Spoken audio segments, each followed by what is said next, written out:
Welcome to the What is Bitcoin YouTube channel. I am your host, Evander Smart, and in today's What is Bitcoin video, we're going to go over 3 common Bitcoin myths.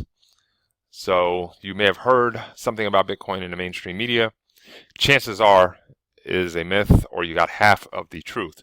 So we're going to go over 3 common Bitcoin myths and the truth behind the lies.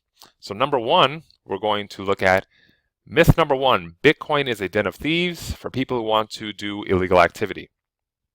Now, whenever there is a brand new technology that people don't understand, this is a common scare tactic by the media and the establishment.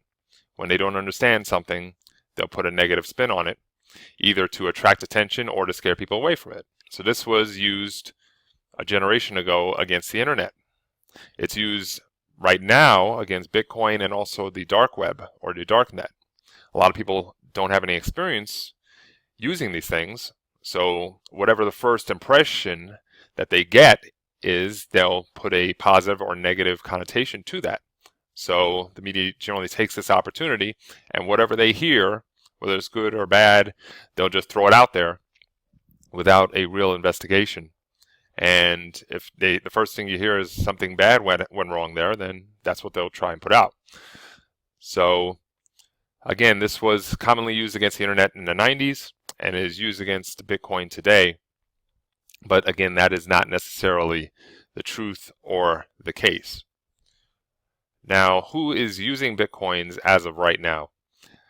The people who are using Bitcoin mostly are early adopters who see a new technology, and they see it as the future of money. So they want to get out in front of this new technology. So they see the potential, they see the potential future applications for it, and they want to use it, practice, and learn how to use it. And they appreciate what all it can do. So they see the upside for it. Now, people also are currently having problems with central banking, government, capital controls. Those people are starting to get attracted to it. So, for example, this summer we had the issue in Greece where the banks were shut down and people are losing or in the process of losing their savings to the central bankers. And they are looking to skim off the top all the money that's in the banks and deciding how much of the money, people's money, to steal, basically. So those people, they are starting to at least understand that the banking industry is not there to work for them. So they are starting to look at options like Bitcoin, and they appreciate its sound money principles, unlike fractional reserve banking or central banking, which is fraught with unsound economic principles that serve banks and serve governments but do not serve the people very well. So if you're having problems with capital controls or going from one country to another and moving your money securely, or limits to how much money you can move freely as you move, you may look at options like Bitcoin as a way to preserve your wealth and protect it.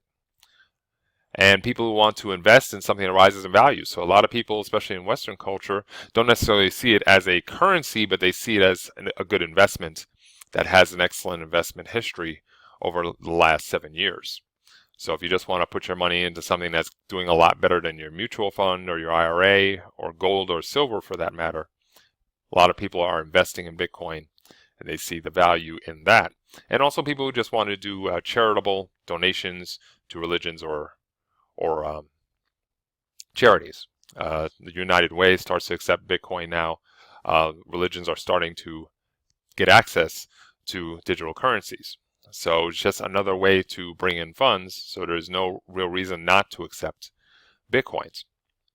Myth number 2 is hackers will go online and steal your Bitcoin. Now, this has happened, but your Bitcoin is much safer than any money in your physical wallet, like your cash. Virtually no chance of identity theft, counterfeiting, fraud, or losing your wallet at a bar or leaving it on top of your car, which pretty much all of us have done at one point or another. So you can back up your Bitcoin. It is a digital file, so you can only spend it once, like $1, but you can keep it safe in multiple places, online or offline. So it doesn't matter where you are. You can go to another country. You can still have access to your Bitcoin. You can keep it on a thumb drive. You can keep it on a paper wallet. You can use a brain wallet. You can use any digital means to hold your Bitcoin, or paper, or keep it in a vault outside. Have somebody hold it for you in a safe. So there's a lot of ways to protect your Bitcoin. It's just a matter of how much security versus how much convenience you want. So let's compare the safety of Bitcoin versus the safety of cash.